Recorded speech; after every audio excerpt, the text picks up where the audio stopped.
Amin, amin. Silakan duduk Bapak Ibu dan saudara sekalian. Shalom buat kita semua.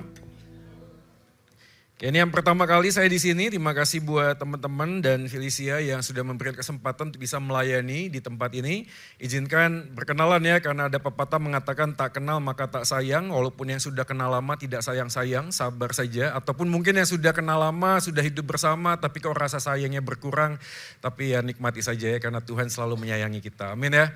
Oke, nama saya Joy. Ya, ini beban ya, namanya Joy itu beban ya. Karena harus Joy terus ya. Anak saya yang kedua itu bilang sama saya gini, how come your name is Joy, but your face doesn't look like you're enjoying your life gitu ya. Ya jadi beban ya, harus sukacita terus ya. Di belakangnya ada Manik saya, jadi saya darahnya adalah darah Batak. Ya, orang Batak tepuk tangan. Wih, ya Horas ya, menjua-jua. Ya oke ya, orang Batak ya. Tapi saya Bataknya bukan nembak langsung ya, sudah KW2 ya. Karena lahirnya di Bandung, jadi saya jangan diajak bahasa Batak, saya nggak ngerti. Tapi kalau bahasa Sunda boleh ya. Saya lahir di Bandung, bertiga ya, jadi saya punya abang satu, punya adik satu, saya anak tengah ya. Dari ketiga anak papa mama saya yang paling ganteng saya, puji Tuhan ya. Karena saya yang di sini ya, abang saya nggak di sini, adik saya nggak di sini. Saya sudah menikah, saya tidak pakai cincin kawin, karena cincinnya saya gadaikan buat ongkos ke sini. Ya. Sudah menikah gak suka pakai cincin aja. Anak saya 3, saya melayani sebuah gereja di Surabaya. Gerejanya adalah gereja GKI. Ada yang tahu gereja GKI? Oh tahu ya, ada yang ngomong gini, GKI singkatannya apa? Gerejakah itu? Wah sakit hati saya. Gereja ini betul-betul gereja ya, GKI ya. Jadi kalau di Malang ini ada GKI Bromo, yaitu kurang lebih lah satu perguruan ya. Dan saya juga melayani di Universitas Kristen Petra, walaupun tahun ini saya cuti, tapi saya melayani sebagai dosen lebih lama di kampus daripada di gereja sebenarnya dalam pelayanan. Saya senang sekali ketemu dengan anak-anak pemuda yang pikirannya tuh wah gokil ya kalau anak zaman now ngomongin ya. Jadi ngobrolnya tuh senang sekali sama anak muda saya ngobrol ya. Saya juga aktif di pelayanan media sosial ya. Linknya ada di bawah sini, kalau ada yang punya YouTube, TikTok dan Instagram silakan di follow ya di sini. Kalau follow hari ini dapat cashback ya. Cashbacknya adalah yang jomblo dapat pasangan, amin ya. Yang sudah pacaran cepat dinikahin. Yang sudah nikah mau anak, kita doain supaya punya anak. Oke ya agak lebay sedikit. Coba lihat kiri kanannya serius banget ya. Lihat kiri kanannya kasih tahu saya senang duduk sebelah kamu hari ini. Oke demikian saja perkenalannya. Nanti kalau misalnya ada yang mau tanya-tanya bisa langsung DM saja ya. Wait ya.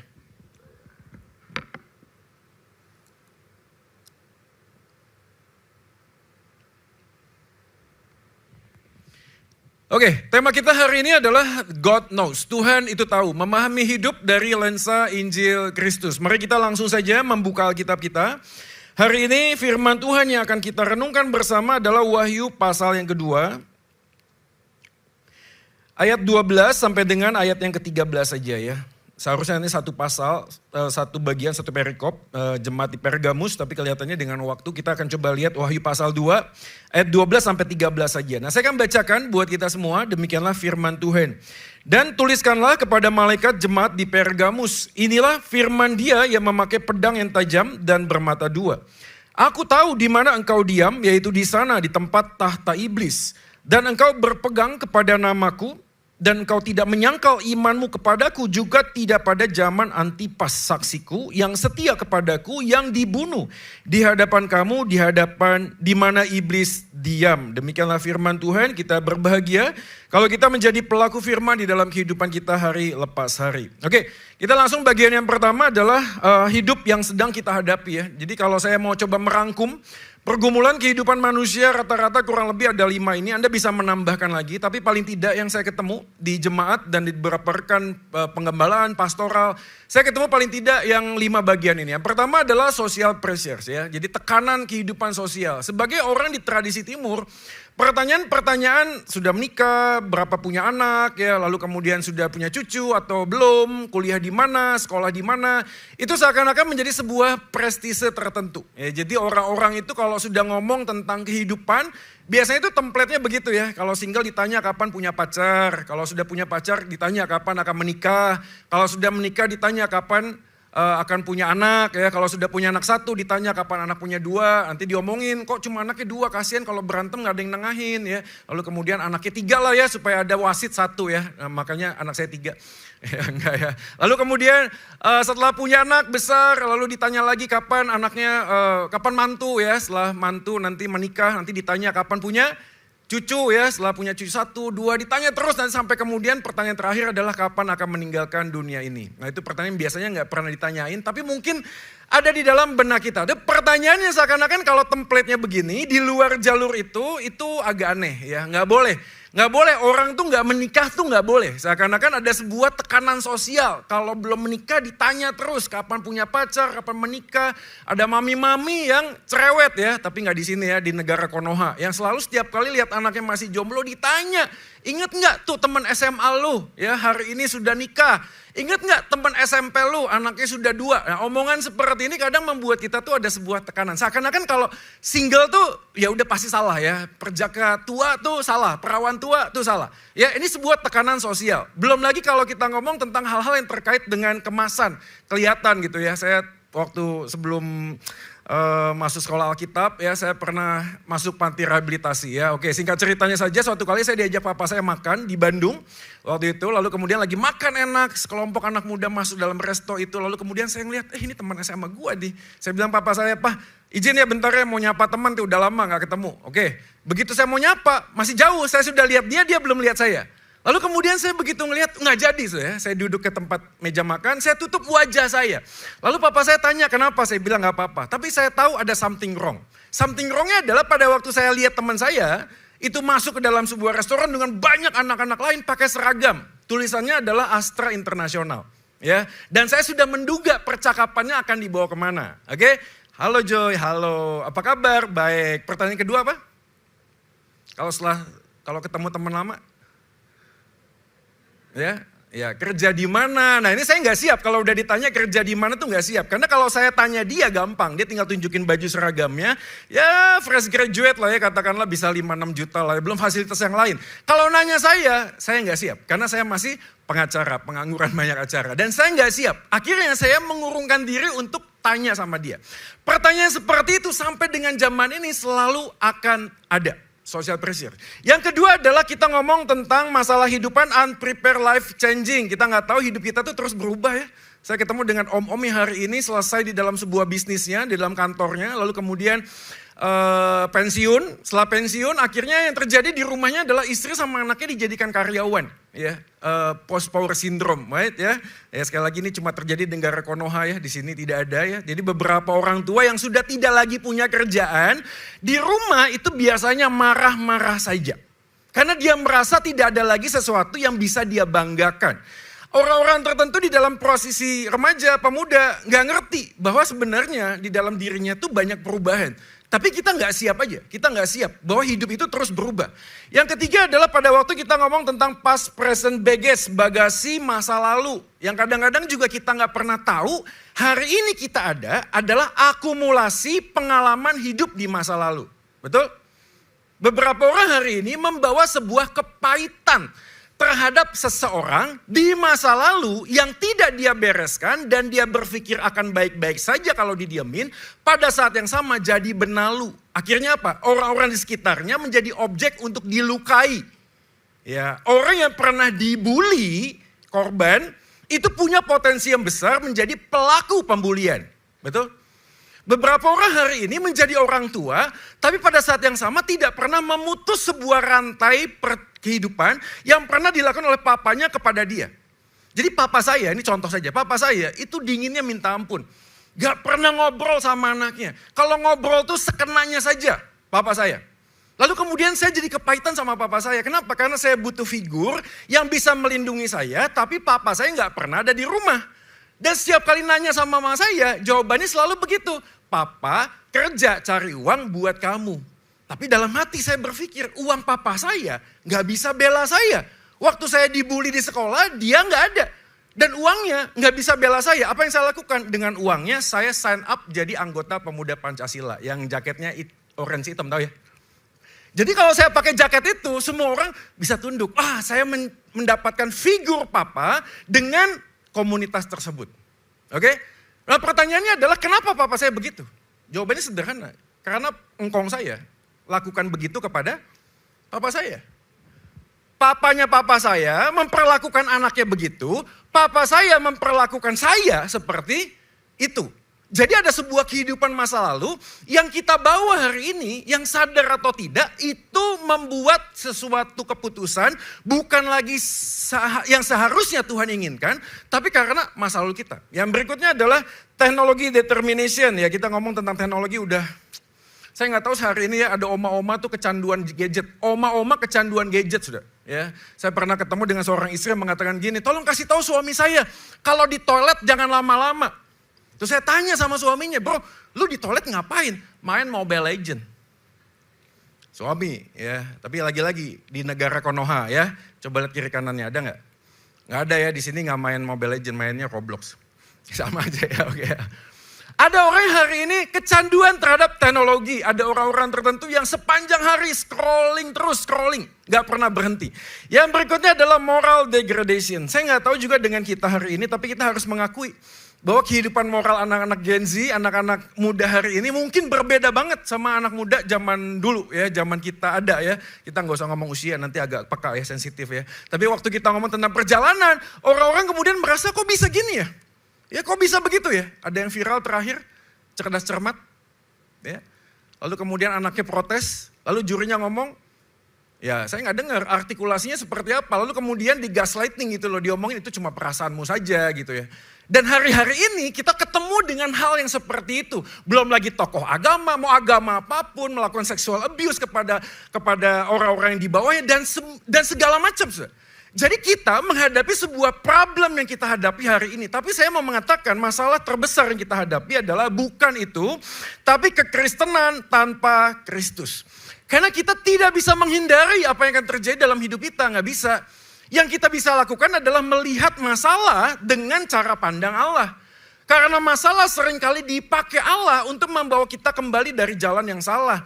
Masalah diizinkan oleh Tuhan supaya kita sadar, kita tahu bahwa di dunia ini satu-satunya yang bisa pasti hanyalah kehadiran Tuhan. Demikianlah kemudian kenapa Yesus yang adalah Tuhan datang ke dalam dunia ini. Bapak Ibu sekalian, dia bukan cuma sekedar datang menebus dosa manusia bangkit naik ke surga, bukan. Kalau cuma sekedar mau menebus dosa manusia, saya yakin dia punya ribuan cara untuk membawa kita masuk ke dalam surga, betul? Tapi kenapa dari semua ribuan cara itu dia mengambil pilihan jadi manusia? Supaya kita sadar di tengah dunia yang penuh dengan masalah, kita punya Tuhan yang menjadi manusia pun menghadapi masalah. Sehingga pada waktu kita menjalani sebuah kehidupan dan kita menghadapi masalah, kita tahu kita tidak pernah sendirian. Saya selalu bilang kepada teman-teman, ketakutan terbesar manusia bukan besar kecilnya masalah. Ketakutan terbesar kita adalah dengan siapa kita menghadapi masalah. Karena masalah kecil pun kalau Anda sendirian, game is over. Masalah kecil saja, kalau kita sendirian, selesai sudah. Tapi masalah sebesar apapun kalau kita tahu kita punya Tuhan yang selalu bersama dengan kita, tidak pernah tinggalkan kita, sudah menjadi satu-satunya pengharapan untuk kita bisa menjalani kehidupan ini. Nah poin inilah yang kita akan coba pahami bersama, tidak ada yang pasti di hari esok kecuali keyakinan akan Tuhan yang pasti pegang hari esok. Dari bagian inilah kita bisa mendapatkan pelajaran dari kitab Wahyu. Kita langsung saja dengan cepat helikopter view melihat kitab Wahyu. Dari sekian banyak kitab di dalam Alkitab kita, 66 kitab, kitab Wahyu menjadi kitab yang sering menjadi perdebatan. Ya? Apalagi pada waktu masa COVID, masih ingat gak sih? Ada beberapa yang viral pada waktu itu mengatakan, wah ini akhir zaman sudah dekat, belum lagi masalah perang. Ya Israel, Iran, ya. Perang, semuanya mengatakan, wah ini Alkitab sudah mengatakan. Yang paling banyak adalah biasanya ngomong tentang kitab Wahyu. Maka beberapa gereja gak boleh main Pokemon. Di sini boleh gak? Tahu Pokemon gak sih? Jangan-jangan Anda cuma tahu Alkitab dan doa. Pokemon tahu ya? Tahu lah ya. Gak boleh main Pokemon. Saya pernah ditegur sama seorang pendeta, saudara. Kenapa? Karena pada waktu itu saya pakai kaos, ada gambar naganya. Lalu Pak Pendeta ngomong, buka itu kaos, bakar. Lalu saya tanya, kenapa Pak Pendeta? Itu naga, simbol, naga-naga, simbol apa? Iblis tua itu loh. Ya, simbol setan, betul gak sih? Ya, naga tua kan begitu ya. Dragon kan itu digambarkan kitab Wahyu begitu. Belum lagi ngomong 666. Wah, boleh gak pakai 666? Wah, angka setan itu gak boleh 666 gitu ya kan, kasihan ya. Kalau misalnya semuanya 666 ditolak, belum lagi kalau kita ngomong terakhir waktu COVID, termogan. Masih ingat ya? Ya. Di dahi, ya. Ini gambaran kitab Wahyu. Kan nggak begitu dong. Kenapa? Karena pada waktu Wahyu itu diinspirasikan, diilhamkan kepada Yohanes. Yohanes masa sih mikir tentang COVID? Masa sih kepikiran tentang termogan? Enggak lah. Ya Wahyu itu gampang sekali dipahami kalau kita orang Yahudi. Penerima surat Wahyu pasti waktu baca nggak bingung seperti kita. Kenapa? Karena semua simbol-simbol yang ada di kitab Wahyu itu relate dengan apa? Dengan kitab perjanjian lama yang adalah makanan mereka sehari-hari. Jadi pada waktu kita baca kitab Wahyu kita bingung. Kenapa? Karena kita orang modern. Tapi pada waktu penerima pertama kitab Wahyu itu dituliskan orang nggak bingung. Enggak, kenapa? Karena itu adalah surat yang dikirimkan kepada 7 jemaat. Maka gambarannya adalah apokaliptis. Diungkapkan, disingkapkan, bukan berarti sulit untuk dipahami, bukan. Memang diungkapkan, tapi bagi jemaat di sana langsung bisa dapat.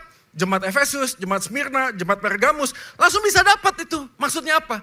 Karena itulah kitab Wahyu menjadi sangat menarik untuk kita pahami, karena kitab Wahyu penuh dengan simbol. Mari kita langsung saja belajar. Poin yang pertama adalah Tuhan yang tahu dan berdaulat atas umatnya. Mari kita melihat ayat 13.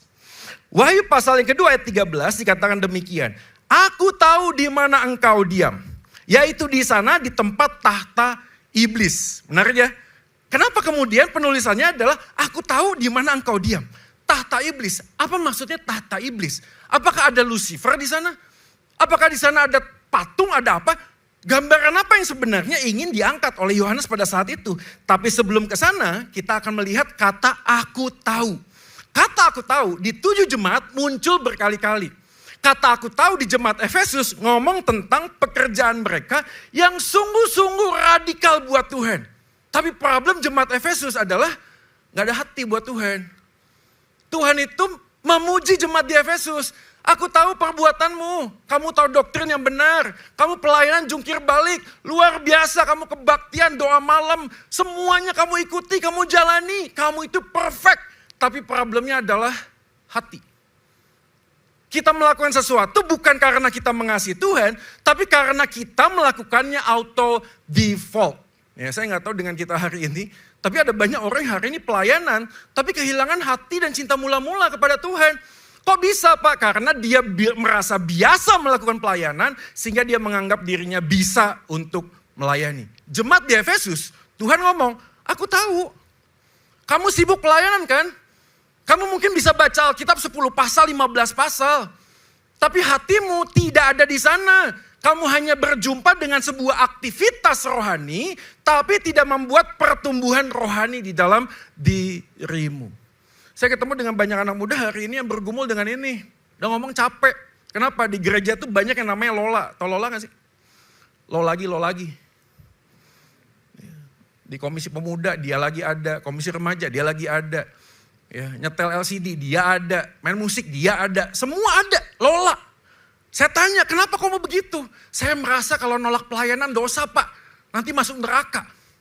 Akhirnya dia melakukan pelayanan karena cinta Tuhan? Enggak saudara, enggak.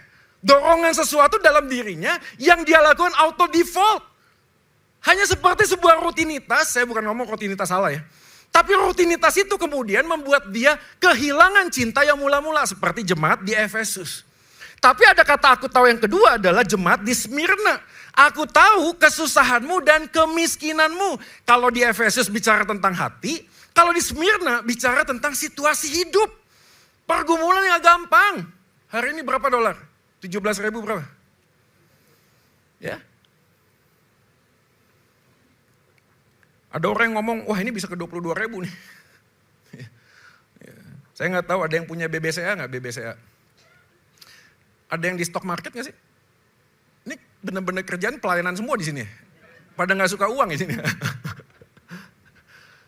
Anda kalau ngelihat semua yang terjadi di Indonesia ini, kadang kita juga ngelus dada gitu loh. Pemerintah ngomong nggak apa-apa, ya semuanya under control, semuanya baik-baik saja.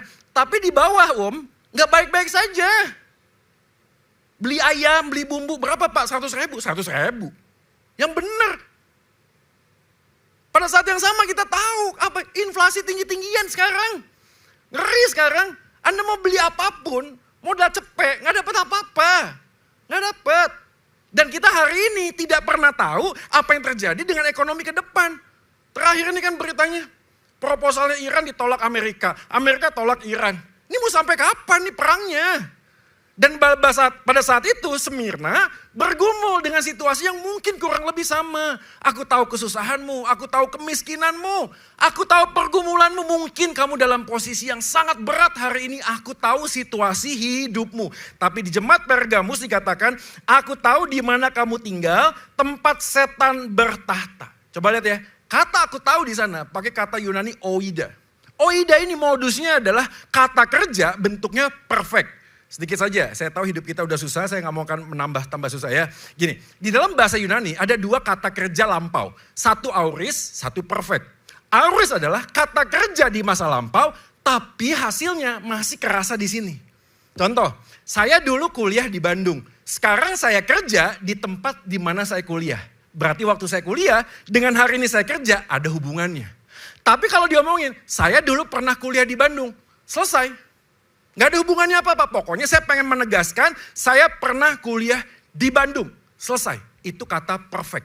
Nah pada saat dikasih tahu, aku tahu oida, kata kerja perfect artinya apa? Apapun yang kamu terjadi hari ini, di dalam kekekalan aku tahu segala sesuatu. Kata aku tahu itu menunjukkan bukan hanya sekedar dia tahu, dia pasif, enggak. Tapi perfect indikatif subjek, tapi aktif. Maka kata aku tahu di masa kekalan, tahu segala sesuatu yang terjadi pada saat ini, dia tahu segala sesuatu dan dia dengan aktif ingin merasakan apa yang kamu rasakan. Saya pernah ketemu dengan seorang tante, udah lanjut usianya 60-65 tahun. Ya menurut beberapa informasi agak-agak amnesia sedikit. Ya. Tapi suatu kali saya di WA sama dia.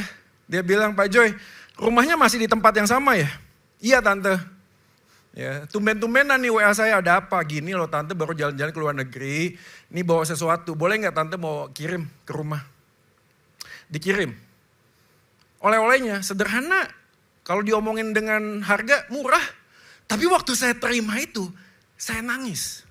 Kenapa saya nangis? Karena saya diingat. Saya diingat. Dari segala sesuatu yang dia pernah jalani, dia sudah ke luar negeri, pada waktu ingin beli sesuatu, dan dia mengingat saya, itu membuat saya senang. Kata aku tahu menggambarkan adalah, dia adalah Tuhan yang selalu ingat dengan kita. Maka ini menjadi penting karena jemaat di Pergamus adalah ibu kota provinsi Roma, yang dikatakan ada tahta iblis. Pergamus tidak sekaya kota Efesus dan Smyrna, memang. Di tengah-tengah dia. Tapi pergumulannya menjadi sangat luar biasa karena Tuhan tahu dia ada di tahta iblis. Nah pertanyaannya apa maksudnya tahta iblis? Nah dulu kalau Anda melihat ensiklopedia, di zaman bagian Pergamus ada dewa berhala yang namanya tuh Asklepion. Oke? Mitologi Yunani. Gambaran Asklepion ini menjadi penting, kenapa? Karena Asklepion dalam mitologi Yunani, dulu kisahnya adalah Zeus itu punya istri. Apollo punya istri, oke? Lalu istri ini berselingkuh pada waktu itu istrinya sedang mengandung. Apollo marah sekali dengan istrinya, dibunuh istrinya, tapi anaknya ditarik keluar lalu dibuang. Anak yang dibuang ini namanya Asklepion. Pada waktu dia dibuang, dia ketemu dengan dewa yang lain. Saya lupa namanya, tapi dewanya adalah manusia, tapi ada kudanya. Nah konon dewa ini itu jago sekali dengan pengobatan. Akhirnya anak ini diambil, diajarin pengobatan, singkat cerita Asklepion bertumbuh dewasa menjadi tabib yang sangat luar biasa. Tabib yang sangat luar biasa, manusia udah mau mati ketemu dia sembuh. Manusia mau mati ketemu dia sembuh. Sampai suatu kali Zeus itu ingin mengancam satu orang manusia dengan penyakit yang harusnya dia mati karena Zeus kutuk dia. Tapi orang ini datang kepada Asklepion, sembuh. Dan Zeus marah sekali dengan Asklepion, Asklepion dibunuh. Pada waktu dia mati dibunuh, maka penduduk di Pergamus bikin sebuah patung. Dan patungnya adalah lambang kimia farma. Ada yang ingat lambang Kimia Farma? Ada ular. Gambaran tentang pengobatan. Nah konon di Pergamus, patung ini dibuat sangat besar, sehingga walaupun Asklepion sudah mati, tapi orang yang datang kepada berhala ini, sembah patung ini, sembuh. Pertanyaan, di sana ada orang percaya nggak? Ada. Salah satunya Antipas. Yang pada saat itu sedang bergumul, tapi tetap tidak mau menyembah, dibunuh. Tapi yang menariknya adalah, jemaat di Pergamus saat itu, ada yang sedang sakit. Doa sama Tuhan, nggak sembuh. Lalu dalam hatinya mulai bimbang. Karena dia sakit, dia bergumul. Dia berpikir, saya nggak bisa hidup kayak gini lagi. Apakah mungkin saya harus datang kepada Asklepion supaya saya bisa sembuh? Di sini ada yang sedang sakit gak sih? Saudara, kalau Anda sedang sakit ya, dan Anda doa sama Tuhan tidak dijawab, tiba-tiba tetangga datang, mau gak nih nyobain orang pinter yang gak pernah kuliah tapi pinter, tahu ya? Ada orang pinter tuh gak pernah sekolah, tapi orang pinter dia. Konon tinggal doa-doa, diminum airnya sembuh. Sebenarnya dalam posisi kita hari ini sehat, mungkin kita ngomong gak usah ngapain. Tapi kalau Anda dalam posisi yang sakit, dan sakitnya bertahun-tahun, dan sudah ke Amerika, ke Singapura, ke Cungko, sudah doa macam pendeta A, pendeta B, pendeta C, tidak sembuh-sembuh, hati mulai gentar, saudara. Betul gak sih? Dan konon menurut penelitian, ada beberapa orang yang memutuskan datang ke Asklepion. Dan ini menjadi menarik. Pada waktu itu Tuhan mengatakan, aku tahu. Sudah kadang-kadang kita ini sulit sekali untuk bisa memahami Tuhan. Karena kita merasa kalau Tuhan itu baik, seharusnya dia menjawab apa yang kita harapkan. Betul gak sih? Kita sulit sekali memahami bahwa Tuhan itu tidak pernah gagal dalam hidup kita. Walaupun kita seringkali gagal di dalam Tuhan. Tadi di ruangan ngobrol sama Jeff sama Lala nih. Ya, saya sempat ngobrol tadi. Saya bilang, saya ini dulu mantan drugs addict. Nggak terlalu lama, kurang lebih 8 tahun, keluar masuk panti rehab cuma 5 kali. Tapi dalam perjalanan saya kemudian melihat gimana ya caranya ya. Dalam perjalanan, gini. Supaya for your information, oke. Keluarga saya, papa mama nggak divorce. Keluarga kami itu keluarga Kristennya di atas rata-rata. Mami saya ini majelis gereja, atau majelis ya? Manusia jelmaan. Ya, ITTA ya, yang tahu-tahu aja ya. Mami saya majelis gereja, bukan gereja eca-eca, bukan saudara. Gereja di Bandung, gereja Batak. Saudara. Setiap hari itu mami saya kalau pimpin doa, 30 menit. Saya sama abang saya, mari kita berdoa. Kita lari-lari ke kamar, ke dapur, sampai dengan dalam nama Yesus, kita langsung amin, amin. Gitu. Setiap pagi mami saya begitu. Hari Minggu buat saya adalah hari yang paling menjengkelkan. Anda tahu kenapa? Karena datang harus lebih awal. Kebaktian jam 9, jam 8 harus nyampe di gereja. Sekarang seneng, ada gadget. Dulu gak ada. Ikut mami kan. Sampai di gereja, mami papi persiapan. Nah saya ngapain? Gak ngapa-ngapain saudara. Siapa yang mau diajak ngobrol? Anjing gereja. Saya ngomong, anjing hidupmu lebih baik daripada hidup saya. Dasar anjing. Memang anjing. Dan masalahnya lebih lebar lagi. Kenapa? Karena begitu sudah pulang, pulangnya paling siang. Ada yang pernah ngalamin ini gak sih? Setiap 5 langkah ngomong. Mami tuh gitu. Sampai saya di belakang, ayo Mami pulang. Udah siang. Sampai di mobil, parkir buka kaca. Itu mobil udah nyala. Baru kelihatan. Oh iya tante, tadi belum nyapa. Turun lagi dia. Ngobrol lagi di tempat parkir. Harusnya pulang itu jam 11, jam 1 baru nyampe setiap minggu. Keluarga saya ini dikenal sekali sebagai keluarga yang sangat religius. Problemnya, saya kena narkoba. Satu kali saya tanya sama mami saya, Mam, waktu saya kena drugs, mama ngomong gak sih sama orang gereja? Dia bilang enggak. Enggak lah, malu lah. Itu tuh, Tante Nelly itu loh. Suruh orang lain ke gereja anaknya. Mana anaknya? Akhirnya mami saya gak ngomong. Setiap kali ditanya, mana itu si Joy? Ikut papanya. Mana sih? Sekolah di sini, kuliah di sini. Selalu begitu. Sampai satu kali saya ngomong. Akhirnya ngomong gak sih, Ma? Mama gak tahan, ngomong ya sama ibu-ibu untuk didoakan. Nah ini jadi problem ya, tapi di sini gak ada ya. Biasanya pokok doa itu gak lama jadi bahan gibah. Ya memang waktu itu tolong doakan anak saya kena ini ya. Tiba-tiba satu gereja tahu, itu loh anaknya, itulah anaknya itu. Akhirnya ketahuan sudah, semuanya ketahuan. Saya tanya, Mam, setelah semua orang tahu ada yang nyinyir nggak? Lalu mama saya sambil tersenyum. Nggak jawab apa-apa, tersenyum. Tapi dari senyumnya saya tahu ada yang. Ini menjadi sebuah problem, kenapa? Karena pada saat itu rasanya hidup itu udah gagal. Keluarga fail, papa saya pergi ke Lampung, dia kan kontraktornya. Ke Lampung dia beli rumah di sana, dia kerja di sana, nggak pernah pulang Bandung. Saya tahu saya udah ngerasain nih papa saya malu. Karena orang lain pasti ngomong, mana itu bapak itu udah gagal dia membesarkan anak. Ini keluarga Batak, Bung. Ya. Jadi kalau ada gonjang ganjing di sini, Pulau Sumatera juga ikut bergetar. Ya, opung-opung semua udah ngomong tuh. Udah kejadian siapa itu, si ini. Begitu saja ceritanya. Dan saya ngerti apa yang terjadi. Rumah saya itu kosong, saudara. Kosong. Magic jar itu sama nasinya saya jual. Gelas kristal itu loh, habis semua. Bersih rumah saya. Orang udah pada ngomong, ini tinggal tunggu tanggal mainnya lah si Joy ini. Kalau enggak dia mati muda, karena OD atau apa. Kalau enggak dia kena penyakit, mati juga. Kalau enggak masuk penjara. Selesai. Saya tahu pada waktu itu suasananya negatif. Adik saya sudah tunjuk-tunjuk kepala saya. Ini keluarga hancur karena abang. Gak usah ngomong apapun. Terus setiap hari mami saya nangis terus. Waktu saya sudah bertobat, saya baru tahu abang saya udah ngancem mama saya. Anggap si Joy itu udah mati. Mami masih punya 2 anak lagi. Gak usah doain itu si Joy. Tapi mami saya itu bersaksi, dia pakai bantal ditutupin kepalanya. Dia terus doa buat saya. Bulan berjalan, tahun berjalan. Akhirnya apa yang terjadi? Tuhan panggil saya hari ini. Di waktu semua orang mengatakan pesimis, si keluarga bisa kembali normal lagi, bisa dipakai Tuhan, tapi dari kegagalan, kejatuhan demi kejatuhan, kegagalan demi kegagalan, rencana Tuhan buat saya dan keluarga saya nggak pernah gagal. Dan itulah kata aku tahu pada saat dikatakan aku tahu, kamu gagal. Kamu lagi sakit kan, kamu pengen sembuh. Kamu cari jalan yang lain. Kamu melakukan kesalahan dengan kesalahan.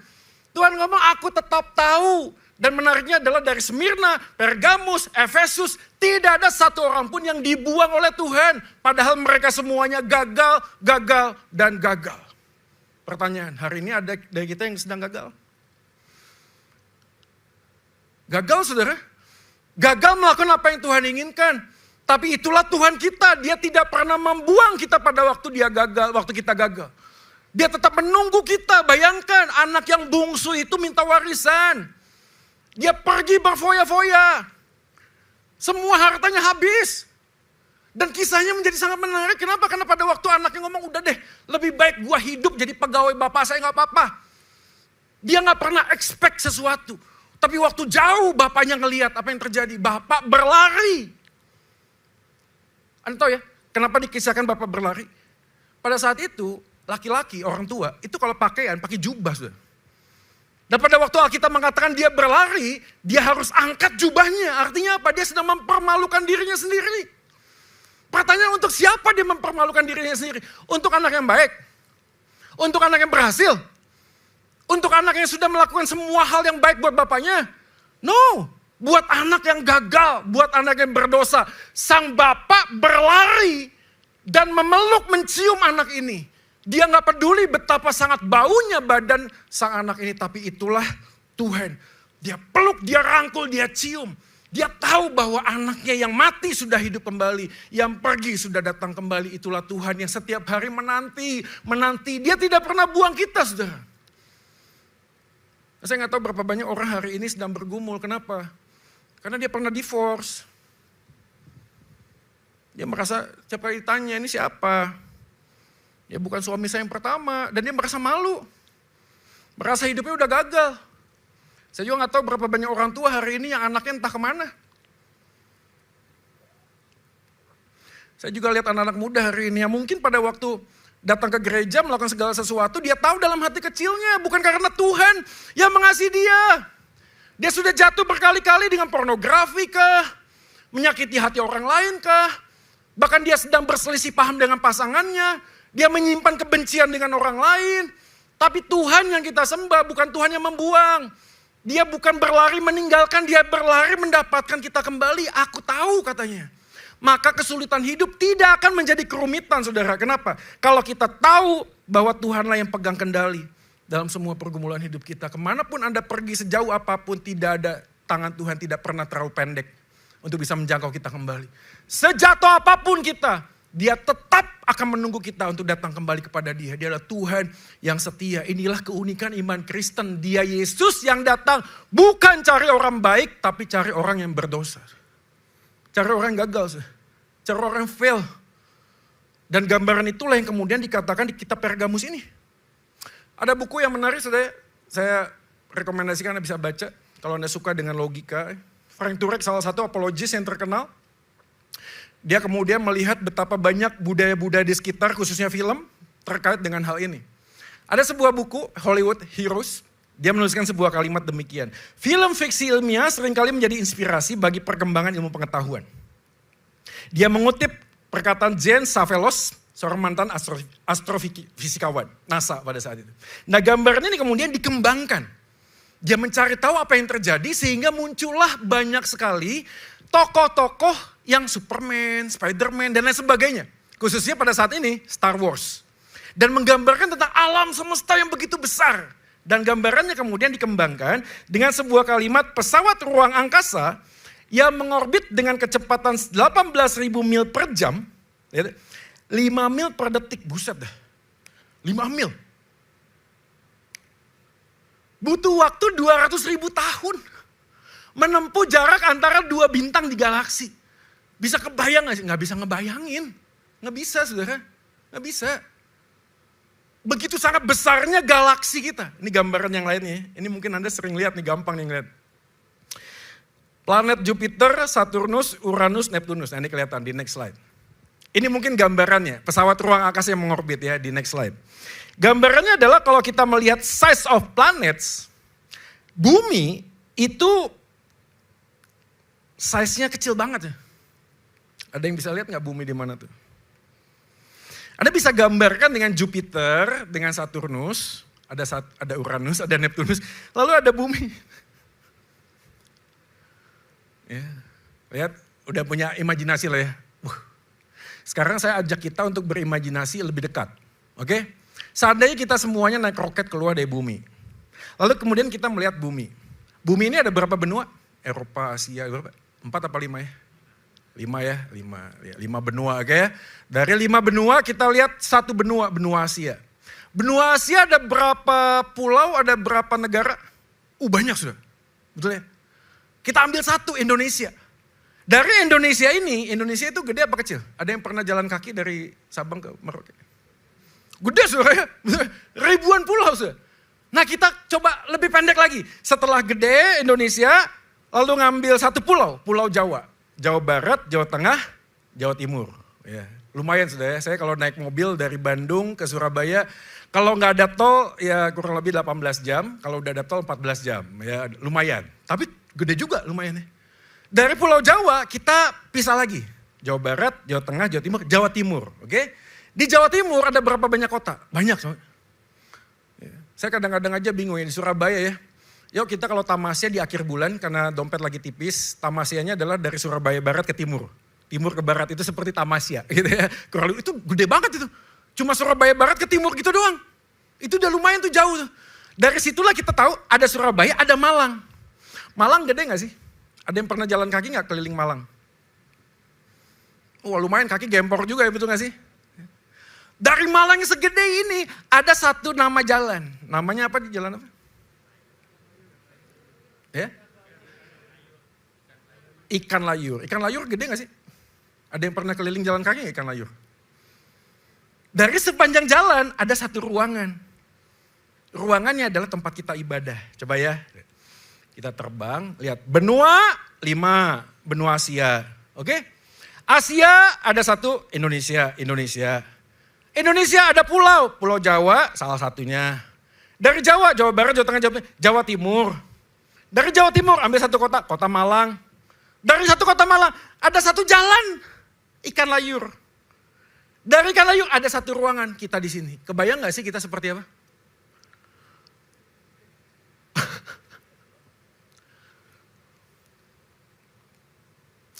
Saya bersyukur ya, karena saya punya mami yang bawa saya semua anak-anak sekolah minggu. Saya bersyukur banget.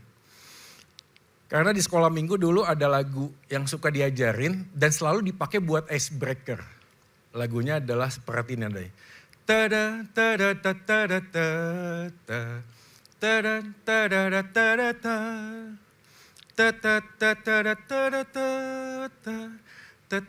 tada tada berpacu dalam melodi. Lagu apa saudara? Dengar dia panggil nama saya. Waktu kecilnya dipakai main-mainan. Dengar dia panggil. Nanti ada, ku jawab ya. Anak kecil masih belum ngerti. Tapi suatu kali saya di panti rehab. Sendirian sudah. Nunggu hasil pemeriksaan dari dokter. Kalau ada HIV, ada hepatitis, selesai hidup gue. 5 hari di karantina. Sendirian. Sebelum masuk ke pantinya ya. Gak bisa tidur saya. Nungguin. Tapi yang paling menyakitkan adalah bukan informasi hasilnya apa.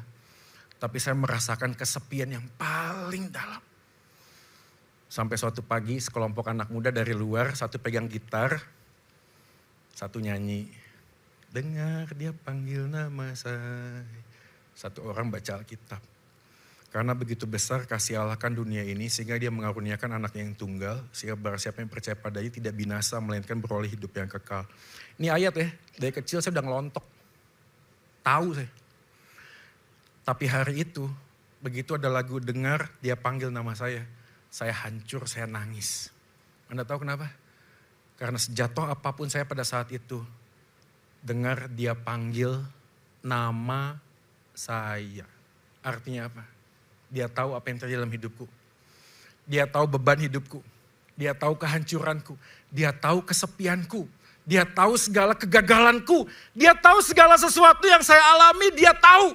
Dan ini menjadi menarik, kenapa? Karena bumi itu besar, galaksi itu besar. Saya hanyalah debu. Tapi yang debu ini Tuhan tahu. Tuhan datang ke dalam dunia ini, mati di atas kayu salib buat saya yang gagal. Buat kita yang gagal, buat kita yang sudah gagal melakukan apa yang Tuhan mau. Buat kita yang terus merasa kesepian, buat kita yang terus banding-bandingkan diri kepada orang lain. Buat kita yang punya masa lalu yang berat, buat kita yang punya pergumulan di dalam usaha dan bisnis. Buat semua halnya dari kita, dia tahu. Dan dia mati buat kita, dia tahu namaku dan namamu. Dan itu sudah lebih dari cukup untuk kita hari ini. Menjalani kehidupan di masa depan. Hari ini yang sudah bercerai, percayalah tidak ada dosa yang tidak dapat diampuni oleh Tuhan. Saya bukan ngomong menggampangkan ya, udah gitu cerai aja, enggak. Tapi saya tahu dalam komunitas sosial gak gampang. Saya pernah ketemu dengan Bang Yeri Patinasaran itu 1 kali pelayanan. Berapa kali jatuh? Berkali-kali bro. Terus tanya, kenapa kita jatuh? Gampang kok, sederhana. Karena pada waktu saya masuk panti rehab, saya selesai panti rehab, saya sudah berusaha jadi orang baik. Begitu keluar dari panti rehab, saya ketemu dengan orang. Dan orang itu tetap ngecap saya sampah. Saya punya pengalaman sama tante saya. Saya duduk sebelah tante saya, dia taruh tasnya. Terus dia ke toilet. Tiba-tiba dia lari dengan muka udah cemas. Dia ngeliat tasnya, didekap. Saya dekap, dia lihat saya, saudara. Dikira gue maling. Sakit hati saya. Sakit hati. Lalu saya berpikir apa? Buat apa berusaha jadi orang baik kalau orang-orang di sekitar saya tetap ngecap saya sampah. Lebih baik saya gas, sampah aja terus. Sudah berat buat kita untuk melihat diri kita seperti apa kata orang, betul gak sih?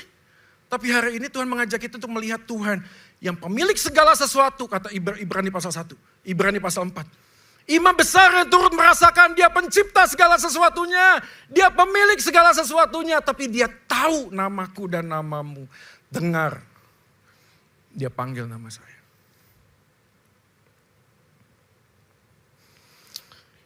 Timothy Keller menuliskan sebuah kalimat. Christianity alone among the world religions claim that God became uniquely and fully human in Jesus Christ. And therefore, keunikan iman Kristen adalah Tuhan, kita percaya adalah Tuhan yang menjadi manusia. Yang pertama kali tahu segala penolakan di dalam diri kita, segala kegalauan hidup kita, kesepian hidup kita, semua penyiksaan dalam hidup kita, dia yang pertama kali tahu. Bahkan Dia lebih tahu daripada diri kita sendiri. Bapak Ibu sekalian, apa yang Anda rasakan hari-hari ini? Apakah Anda merasa kesepian di tengah keramaian? Apa yang Anda rasakan hari-hari ini? Pelayanan tapi burn out dan jenuh. Entah kita adalah Lola itu mungkin, I don't know. Kita menjalani sebuah kehidupan hari ini, mungkin bisnis kita lagi jatuh. Mungkin di masa lalu kita pernah melukai seseorang. Dan kita bawa terus beban masa lalu itu. Dan selalu merasa saya yang salah. Seandainya dulu saya gak gini, pasti gak gini juga. Hari ini saya pasti lebih bahagia. Saya yang salah, kita bawa beban semua hal itu. Dan hari ini Tuhan bilang apa? Bawa beban itu kepada Tuhan. Terakhir, kita baca sama-sama. 3, 2 ya. Tiada penghiburan. Kita baca ya, 3, 2 ya. Tiada penghiburan terbesar dalam hidup selain mengetahui bahwa Tuhan tak pernah meninggalkan kita dalam semua musim kehidupan yang kita alami. Apa yang Anda alami hari-hari ini Bapak Ibu sekalian? Kalau hari ini kita tahu Tuhan tidak pernah tinggalkan kita. Dia sudah mati menebus dosa kita, dia bangkit mengalahkan kuasa dosa sangat maut. Injil itulah yang membuat kita hari ini punya modal yang paling berharga, paling kuat untuk kita menatap masa depan. Saya mengakhirinya dengan perjalanan pengalaman saya dengan anak saya yang pertama waktu itu usia 7 tahun. Kita ke BNS. Di sana ada roller coaster buat anak-anak. Terus anak saya bilang, ayo Pak main ini. Saya bilang ayo let's go. Ya, awalnya dia seneng, begitu duduk, seneng-seneng ketawa-ketawa, mulai goyang. Begitu goyang, dia tegang. Saya sih ketawa-ketawa ya, wow. Tiba-tiba saya lihat anak saya, dia gini, kaku sih, freezing, diem terus. Saya bilang namanya kan Deon. Kamu ngapain Deon? Dia gak sadar, dia tegang, dia takut minta ampun. Saya bilang gini Deon, jangan lihat ke depan, coba lihat papa sini, lihat papa. Ayo, lihat muka papa ini. Terus kita bertatapan. Karena dia ngeliat wajah papanya yang ganteng, sambil tertawa. Tidak lama kemudian dia tersenyum. Roller coaster terus jalan. Dan setengah perjalanan itu kita ketawa-ketawa. Sambil ngeliat muka-muka kita. Ketawa-ketawa terus. Selesai, berhenti. Turun. Terus dia bilang, gimana Bang Deon? Terus dia bilang, naik lagi yuk Pak. Soalnya pada waktu saya mengalami pengalaman itu, saya tahu kenapa kita takut dalam hidup ini. Anda tahu? Karena roller coaster kehidupan kita terlalu tinggi. Karena dihajar ke kiri, ke kanan. Kita kalau lihat depan kita takut sudah. Dan Tuhan sedang ngomong di samping. Bro, lihat sini. Jangan lihat depan, lu takut lihat depan. Lihat sini. Dan begitu kita tahu Tuhan ada di samping kita, dia tersenyum kepada kita, dia pegang tangan kita. Walaupun roller coaster itu tetap berjalan. Kamu punya damai sejahtera dan sukacita. Karena Anda tahu Anda punya Tuhan yang selalu ada bersama dengan engkau. Seringkali apa yang Tuhan lakukan tidak menyelesaikan roller coaster itu. Roller coaster tetap berjalan bro. Tapi hari ini kita punya semangat, kita punya pengharapan. Karena aku tahu Tuhanku ada bersama dengan aku di sini. Dia pegang tanganku, dia tidak tinggalkan aku. Aku akan menjalani sampai akhir hidupku. Aku tahu aku tak pernah ditinggalkan. Karena Yesus sudah menyelesaikan ketakutan terbesar saya kematian. Masalah terbesar saya itu dosa di atas bukit Kalvari. Mari kita berdoa.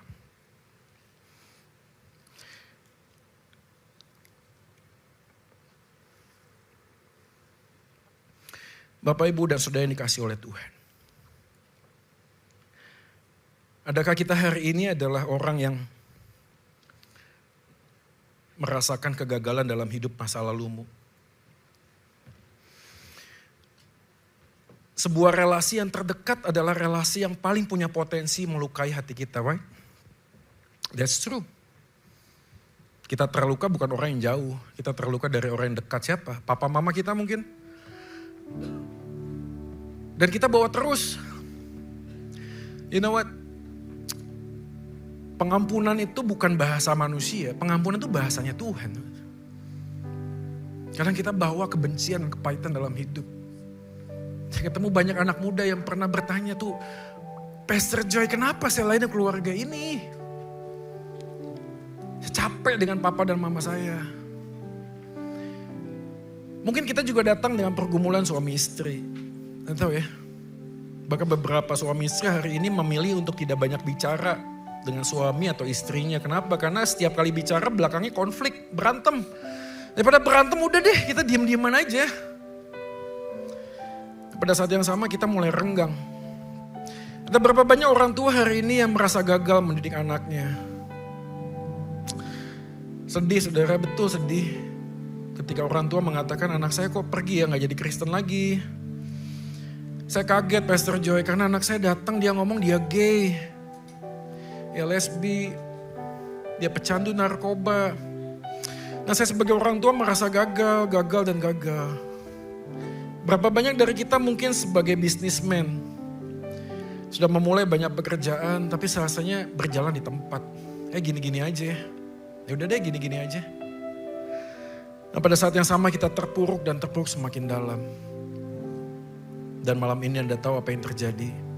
Di tengah keterpurukanmu, Dia Yesus mendapatkan kamu kembali. Dia bertelut di hadapanmu dan berkata, ayo nak, aku tunggu kamu sejak lama.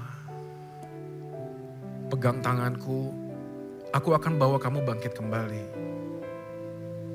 Sadarlah bahwa aku sudah memberikan segalanya bagimu.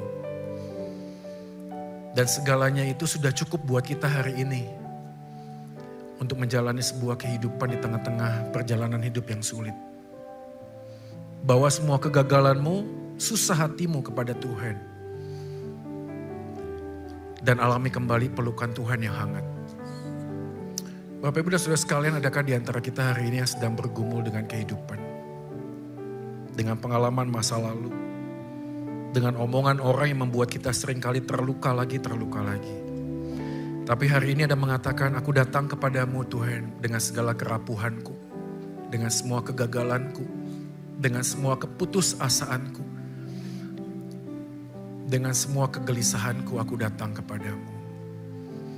Pegang tanganku Tuhan, tenangkan hatiku.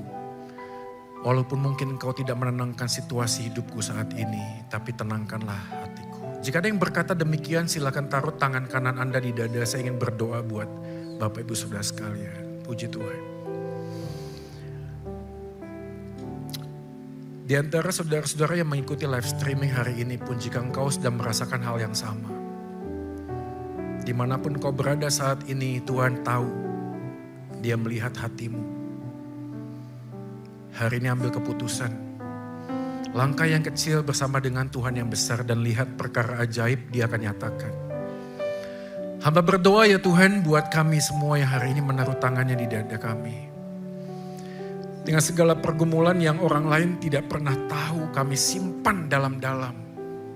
Tapi Engkau Tuhan yang mengetahui isi hati kami yang terdalam. Dan kepada Engkau Tuhan yang mengetahui dan turut merasakan apa yang kami rasakan, kami datang ya Tuhan.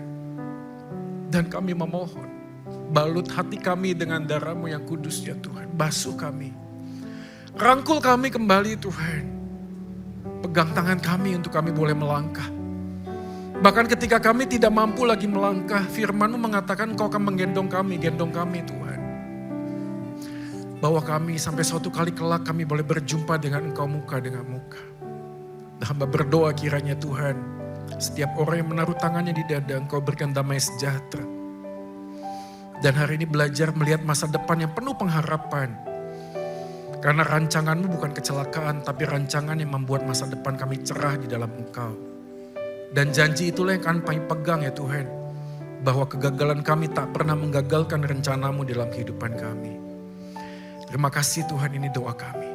Silakan turunkan tangan. Di akhir doa ini, hamba berdoa buat PD Hope. Tuhan berkati Felicia, semua pengurus, semua pelayan Tuhan yang ada di tempat ini. Kami percaya semua jeripaya yang kami lakukan bagi Tuhan tidak akan pernah sia-sia. Dan kami yakin Tuhan apa yang dikerjakan oleh teman-teman di tempat ini sedang memberitakan Injil Kristus yang abadi. Sehingga setiap orang yang datang di tempat ini mendengarkan pujian, penyembahan, dan khotbah di tempat ini kembali menatap kepada Yesus dan salibnya. Ini doa kami. Di dalam nama Yesus Tuhan kami berdoa dan memohon. Amin. Kita berikan tepuk tangan yang terbaik buat Yesus Tuhan kita, terus memberkati.